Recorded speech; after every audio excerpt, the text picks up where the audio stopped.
Halo dan selamat datang kembali. Oke, kita sekarang ada di bulan Februari 2026. Betul, artinya sudah lebih dari setahun ya, sejak Pak Joko Widodo selesai masa jabatannya. Tepat. Dan sepertinya, begitu perisai kepresidenan itu hilang, semua pintu gugatan hukum langsung terbuka lebar. Seperti sudah diduga ya, ini sudah jadi semacam pola di Indonesia. Nah, misi kita kali ini adalah untuk membantu Anda semua membedah ini secara rasional. Kita akan coba pilah mana yang cuma kebisingan politik, mana yang substansi hukum betulan. Penting sekali itu.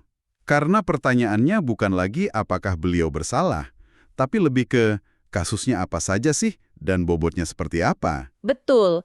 Gimana cara kita memahaminya dengan kepala dingin kan? Oke, mari kita bedah bersama. Biar gampang, kita bagi jadi 3 arena utama ya. Boleh. 3 kategori. Pertama, kontroversi ijazah yang kayak hantu, nggak mau pergi.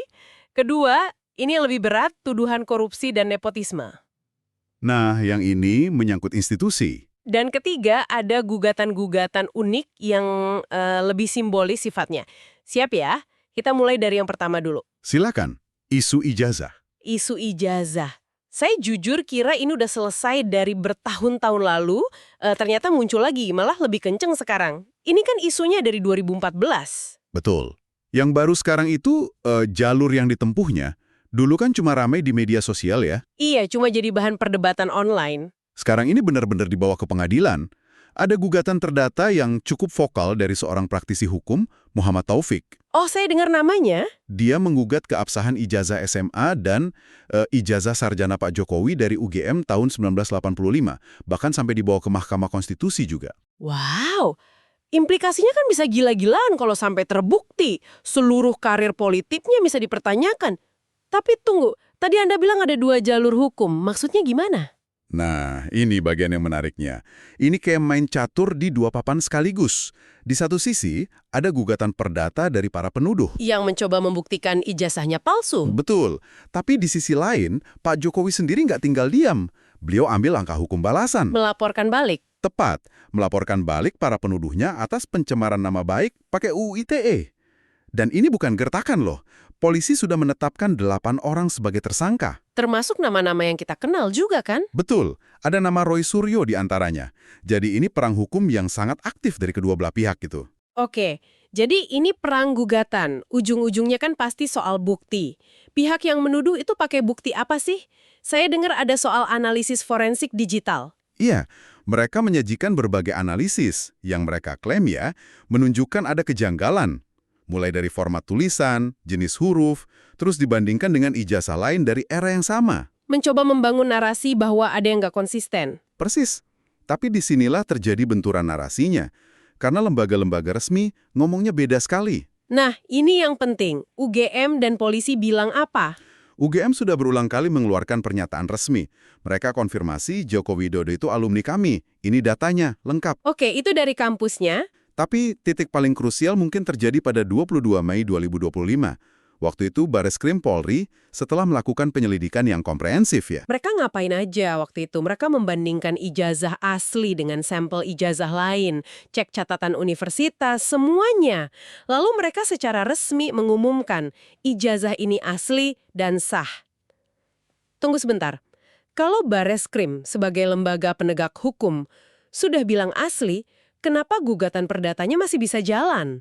Kenapa isunya nggak mati? Nah, ini pertanyaan bagus. Karena kita bicara 2 ranah hukum yang berbeda. Pernyataan Bareskrim itu untuk konteks penyelidikan pidana. Oh, untuk kasus pencemaran nama baiknya. Betul. Sementara gugatan perdata punya ruang sidangnya sendiri.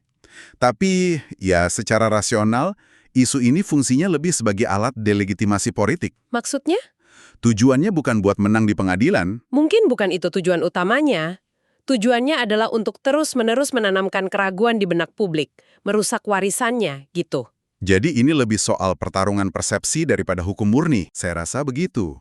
Dan perkembangan terbaru 13 Februari 2026 kemarin, di mana Komisi Informasi Pusat memutuskan salinan ijazah itu informasi publik, itu justru memperkuat hal ini. Gimana tuh hubungannya? Itu kan kemenangan untuk transparansi ya, tapi bukan bukti penipuan. Justru dengan dokumennya dibuka, kedua pihak bisa memakainya untuk argumen masing-masing. Pertarungan narasinya bakal makin kenceng. Oke, jadi kesimpulannya untuk isu ijazah ini sepertinya lebih banyak asap daripada api ya. Secara legal kelihatannya lemah, tapi secara politik berisik sekali. Bisa dibilang begitu. Baik, mari kita pindah ke arena kedua. Kalau tadi itu soal kertas, yang ini soal uang dan kekuasaan. Katanya punya gigi lebih tajam. Isu korupsi dan nepotisme. Benar. Kalau kita bicara potensi ancaman yang lebih serius, ya disinilah letaknya. Tuduhan korupsi ini bukan sekedar rumor. Ada bobot internasionalnya ya. Saya dengar soal nominasi OCCRP itu. Tepat. Tahun 2024, beliau dinominasikan untuk daftar orang paling korup oleh OCCRP, Organized Crime and Corruption Reporting Project. Tunggu dulu. Nominasi dari lembaga asing seperti ini sejauh apa sih dampaknya di dunia nyata? Apa ini cuma sekedar cap buruk di rapor atau ada konsekuensi realnya? Pertanyaan bagus. Dan Anda perlu paham, nominasi OCCRP ini bukan sekedar nilai jelek.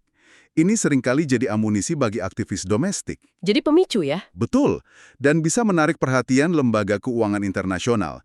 Tiba-tiba proyek-proyek yang didanai asing diperiksa lebih teliti.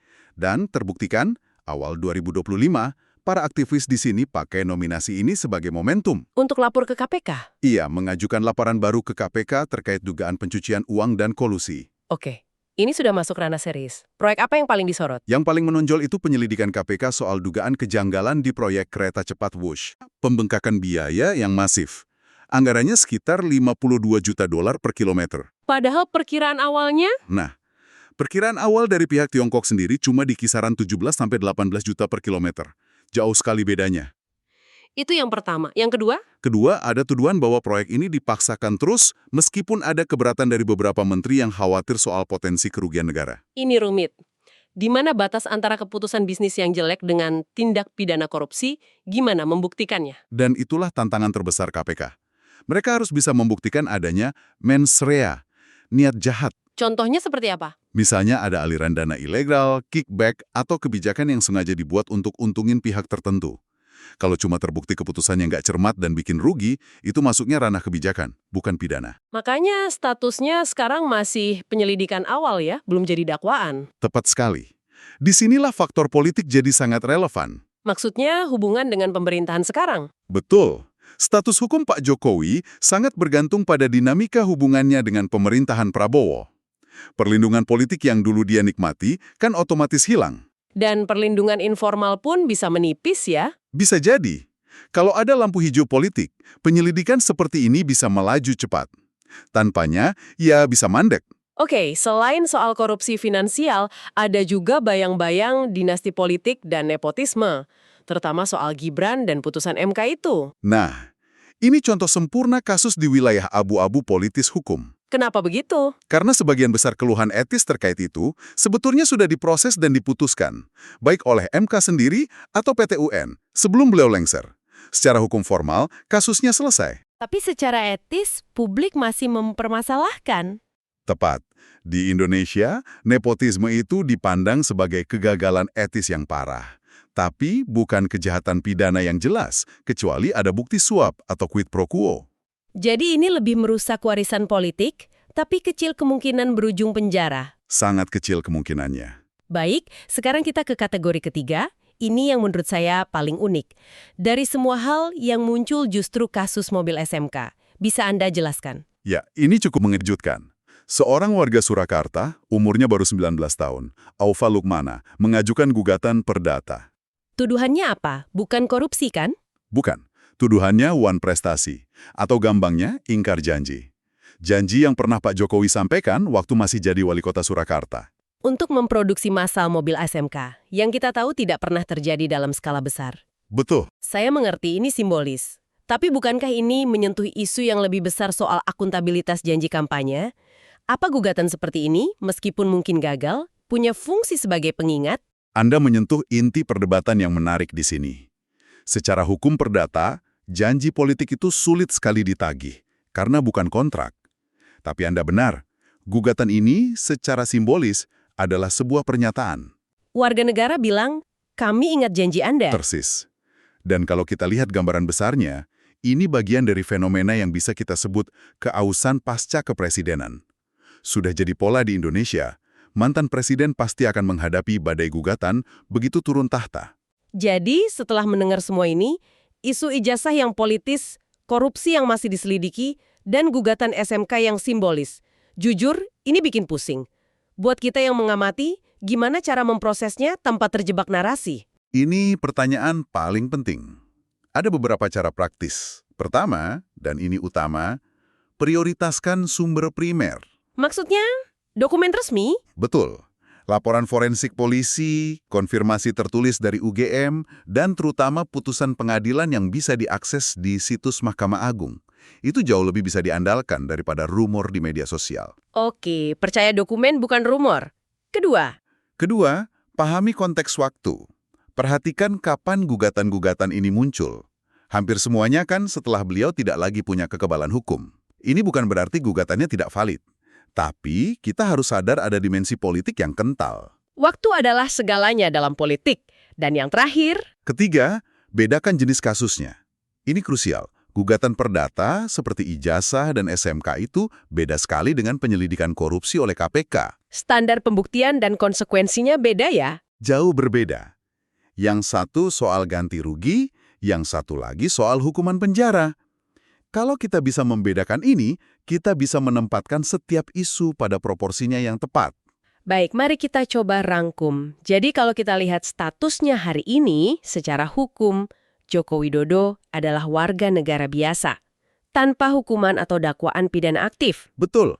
Yang sedang kita saksikan ini adalah sebuah arena pertarungan pasca kekuasaan yang kompleks. Ada gugatan perdata, ada penyelidikan awal korupsi, dan ada manuver politik yang pada dasarnya sedang menguji konsep akuntabilitas seorang mantan presiden. Tepat sekali. Dan perlu ditekankan lagi, sejauh ini, temuan dari lembaga resmi seperti Bareskrim soal ijazah telah memvalidasi dokumennya. Tapi ya itu, proses hukum perdatanya masih terus berjalan. Sangat dinamis situasinya. Oke, sebagai penutup, kami ingin meninggalkan satu pemikiran untuk Anda renungkan. Silakan. Kalau kita lihat pola yang hampir selalu berulang di Indonesia, di mana setiap mantan presiden menghadapi badai gugatan setelah lengsel, ini menimbulkan satu pertanyaan besar. Apakah fenomena ini sebetulnya tanda demokrasi yang sehat, di mana keluhan masyarakat yang terpendam akhirnya punya saluran untuk diproses? Atau, apakah ini lebih merupakan cerminan dari budaya politik kita? Di mana hukum seringkali menjadi perpanjangan tangan dari pertarungan politik, di mana hukum digunakan sebagai alat oleh lawan untuk melemahkan atau bahkan menghancurkan warisan seseorang setelah mereka tidak lagi berkuasa. Jawabannya mungkin ada di antara keduanya. Pertanyaan itu kami serahkan kepada Anda. Terima kasih telah menyimak pembahasan mendalam kali ini.